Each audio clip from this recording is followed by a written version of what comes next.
warahmatullahi wabarakatuh. Perkenalkan, saya Farhan Mahesa Dewa dari kelompok 10 dengan NIM 20221880123. Untuk yang nomor 1, tentang pengertian akidah menurut bahasa dan istilah. Menurut bahasa, akidah adalah keyakinan yang kokoh atas sesuatu sehingga tidak ada keraguan yang mengiringinya. Dan menurut istilah, akidah adalah iman yang teguh dan pasti, yang tidak ada keraguan sedikitpun bagi orang yang meyakininya.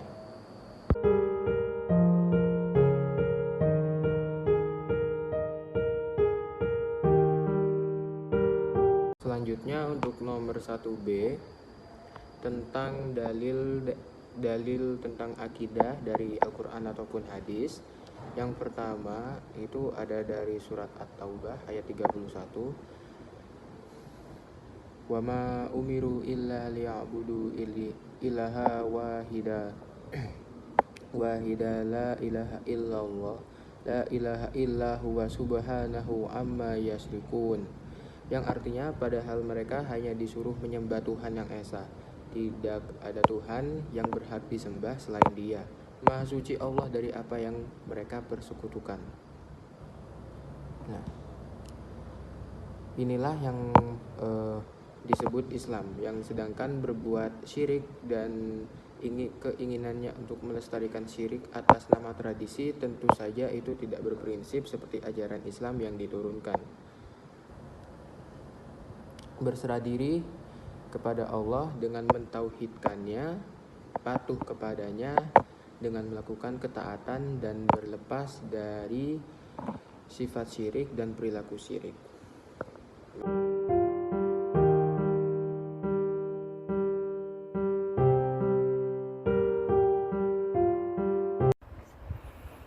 Assalamualaikum warahmatullahi wabarakatuh.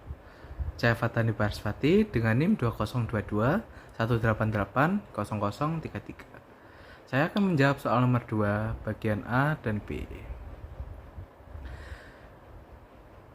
Bagian A, akidah sahihah yang murni dan konsekuen, yaitu akidah sahihah atau akidah yang benar, adalah akidah yang sesuai dengan kenyataan dan kebenaran.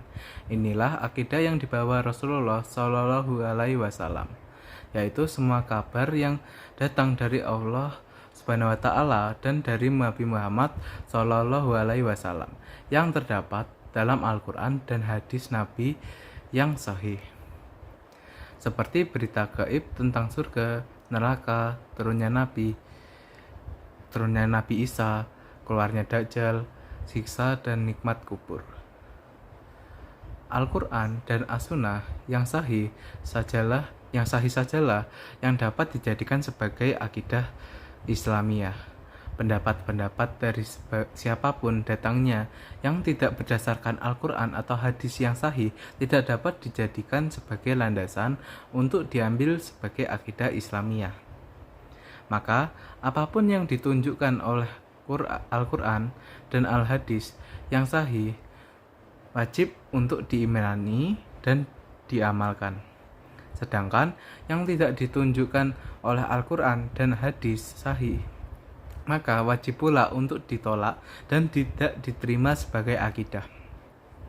Akidah yang sahihah menjadi sangat penting karena menjadi dasar dan pondasi penegak agama Islam, lalu menjadi dasar sah atau tidaknya amal seseorang dan diterima atau ditolak ibadahnya, lalu juga awal dakwah para nabi dan rasul. Akidah sahihah adalah pondasi dan asas agama Islam. Segala amal dan ucapan tidak akan sah dan tidak akan diterima kecuali jika muncul dari akidah sahihah. Jika akidah seseorang itu tidak benar, maka akan gugur segala cabangnya, berupa amalan dan ucapan. Dan Al-Quran dan As-Sunnah telah menunjukkan bahwa akidah sahihah teringkas dalam iman kepada Allah, malaikat-malaikatnya, kitab-kitabnya, rasul-rasulnya, hari akhir, dan takdir. yang baik maupun yang buruk. Maka 6 perkara ini adalah usul atau prinsip-prinsip dari akidah sahihah yang dengannya Al-Quran turun dan dengannya Allah mengutus Rasulnya Muhammad alaihi sallallahu wasallam, dan akan bercabang dari 6 prinsip ini. Segala hal yang wajib diimani dari perkara-perkara gaib dan seluruh apa yang dikabarkan oleh Allah dan Rasulnya Shallallahu Alaihi Wasallam.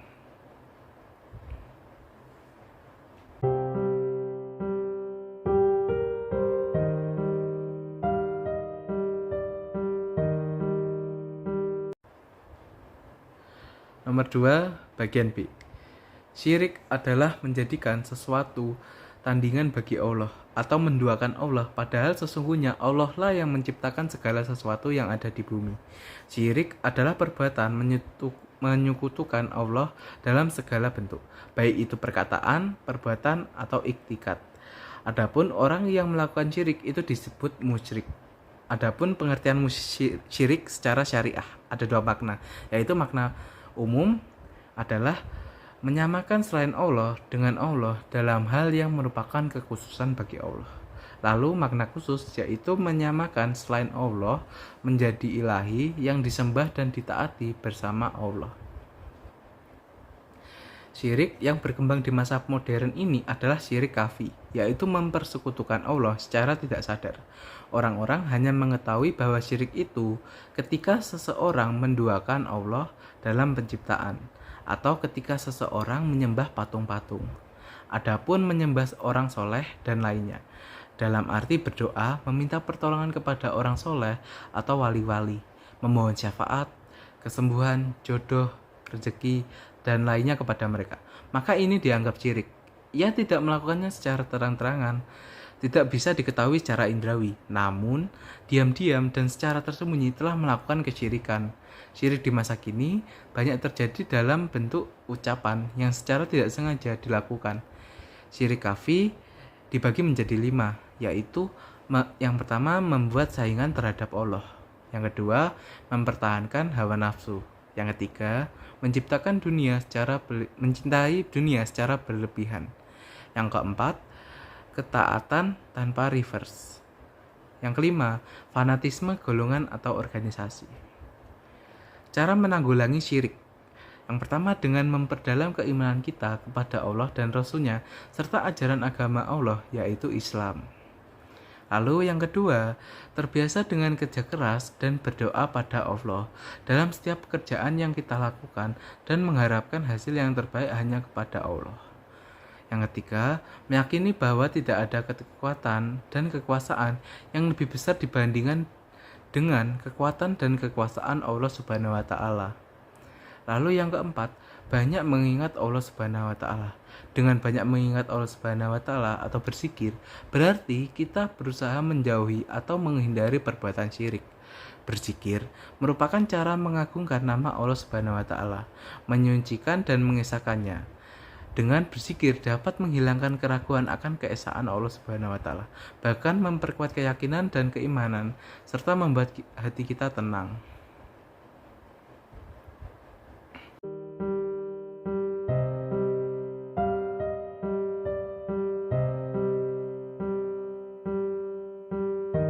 Assalamualaikum warahmatullahi wabarakatuh. Perkenalkan, saya Adibah Fasiha dengan NIM 202218808015.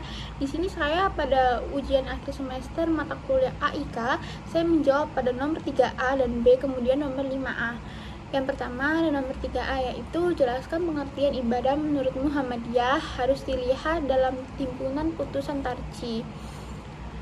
Majelis Tajim Muhammadiyah mengemukakan pengertian ibadah sebagai berikut, yaitu ibadah adalah bertakarub atau mendekatkan diri kepada Allah Subhanahu wa taala dengan mentaati segala perintah-perintahnya, menjauhi larang-larangannya, dan mengamalkan segala yang diizinkannya. Kemudian yang B, apa manfaat ibadah bagi kehidupan saudara sendiri? Jelaskan. Ibadah dapat memberi rasa aman, damai, dan tenang karena Allah dapat mengurus setiap urusan pada hambanya. Ibadah dilakukan untuk menghilangkan rasa takabur karena hanya Allah yang maha kuasa yang memiliki segala kesempurnaan.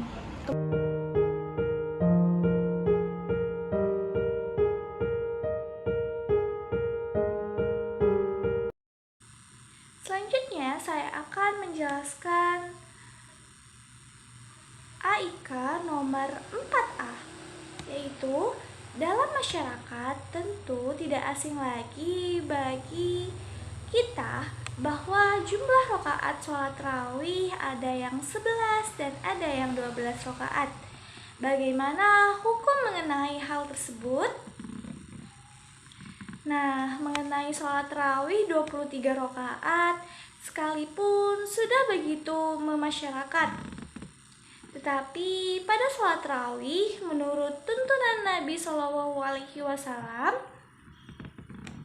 adalah hanya dikerjakan 11 dengan witirnya. Dikerjakan 4 rakaat lalu salam tanpa tahiyat awal. Kemudian 4 rakaat lalu salam dan ditutup dengan sholat witir 3 rakaat lalu salam. Sepanjang penelitian tim Fatwa Majelis Tarjih dan Tajdid Pimpinan Pusat Kemuhammadiyahan, hadis-hadis yang menerangkan tentang sholat tarawih 23 rakaat adalah lemah atau dhaif. Sholat tarawih 23 rakaat, bahkan menurut Imam Malik 36 rakaat adalah ijtihad ulama dan dipegang oleh sebagian ulama atau hanya berpegang kepada hadis dhaif yang diperselisihkan oleh ahli hadis. Muhammadiyah sesuai manhaj yang dipegangnya dalam masalah sholat tarawih berpegang kepada hadis Nabi SAW riwayat Al-Bukhari dan Muslim dari Aisyah radhiyallahu an dan lain-lainnya yang sahih, tidak merujuk kepada pendapat ulama. Di antara hadis-hadis itu antara lain adalah pada hadis riwayat Al-Bukhari dan Muslim, yaitu dari Abi Salamah Ibnu Abdurrahman dilaporkan bahwa ia bertanya kepada Aisyah tentang bagaimana sholat Rasulullah SAW di bulan Ramadan.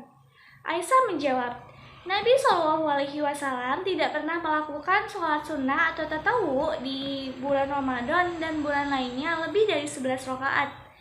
Beliau sholat 4 rakaat dan jangan engkau tanya bagaimana indah dan panjangnya. Kemudian beliau sholat lagi 4 rakaat dan jangan engkau tanya indah dan panjangnya. Kemudian beliau sholat lagi 3 rakaat. Hadis riwayat Al-Bukhari dan Muslim. Karena sholat tarawih itu ibadah mahdah, kita harus ijtiba kepada Rasulullah SAW. Bahkan Imam As-Syafi'i berkata, apabila hadis itu sahih, itulah pendapatku. Wallahu a'lam bishawab.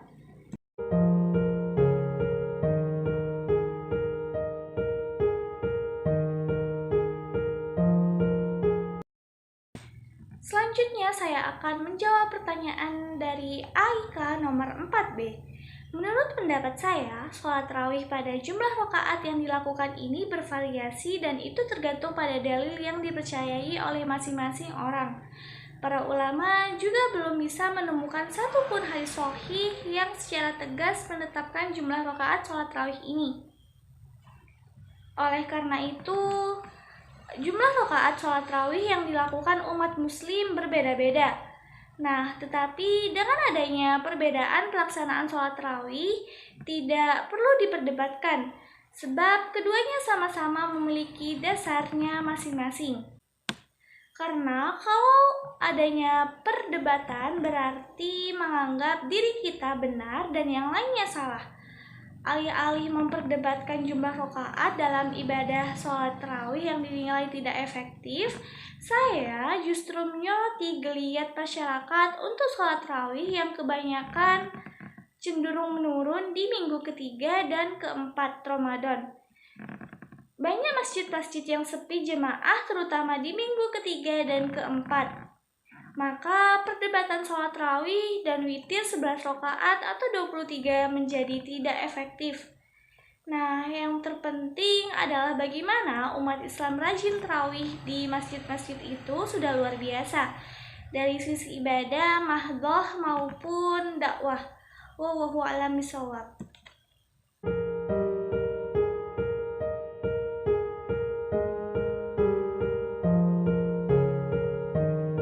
Kemudian pada nomor 5A, syirik mempunyai derivasi turunan yang banyak sekali, misalnya takhayul dan khurafat.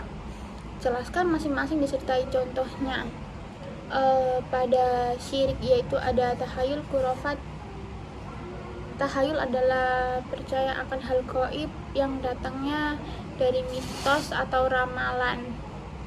Contohnya yaitu percaya akan ramalan dukun, percaya pada mitos-mitos leluhur, dan lain-lain. Sedangkan khurafat adalah percaya akan benda-benda gaib yang dapat memberi manfaat pada manusia. Contohnya yaitu meyakini kuburan orang soleh dapat memberikan berkah atau tabaruk, memuja atau memohon kepada makhluk halus atau jin, meyakini sebuah benda keris, batu, dan lain-lain yang memiliki kekuatan gaib yang bisa diandalkan.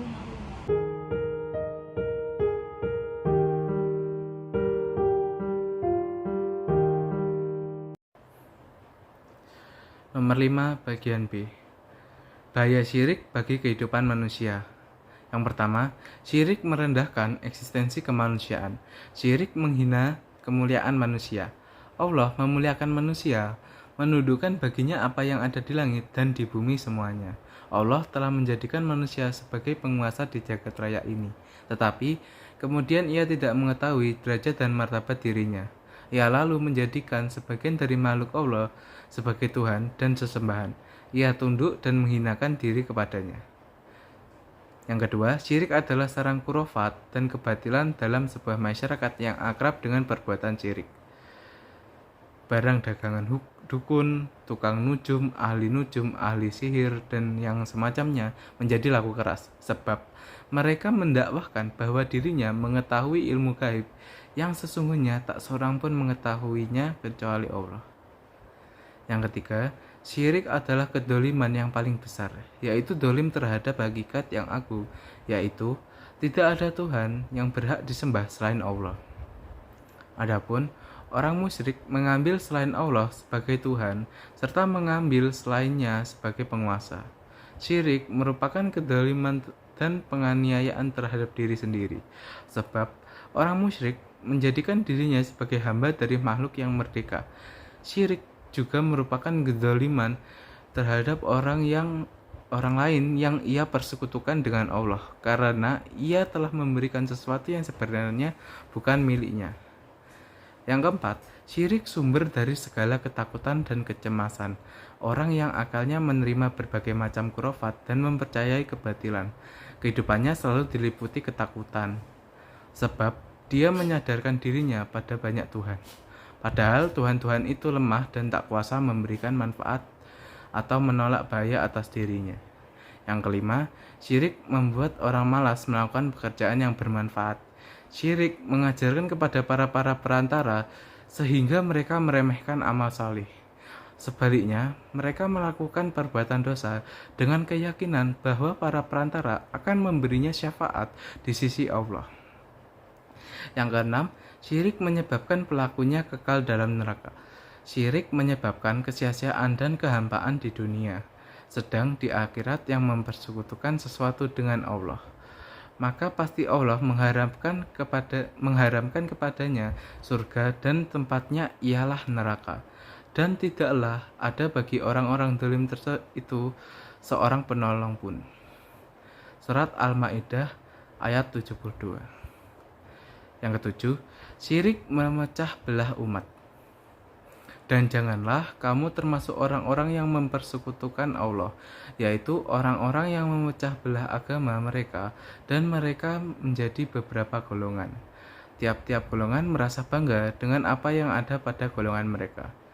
Surat Ar-Rum ayat 31 sampai 32.